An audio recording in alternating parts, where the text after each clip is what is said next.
bismillaahi raxmaani raxiim dhammaan waxaan salaamayaa bahweynta Soomaaliyeed meel walba daafaca caalamka kaga sugan yihiin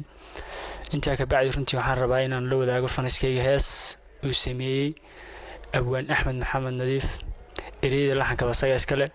codkuna waa aniga heesan runtii waxa laga sameeyay qiso dhaba oo markaa abwaan ka sameeyay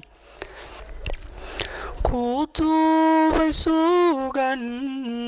ku diray fariimaha kudul marayo jeedada mana dirna xayside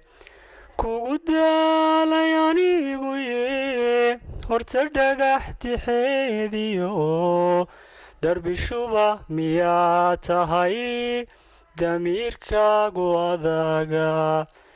nafada wadee tahay adoo daadahayn karaa inadibuga gurataa waa ku danimo xumo nafsi baana ku dihin adigoo daldheeriyo dibadiyo ku maqan yurub misna waxaan dareemaa nafta inaad la daristahay daa'imada qofku nugul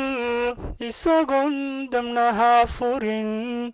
dusha laga ogaadaa ruux jacaylku daashaday dakharana ku yaala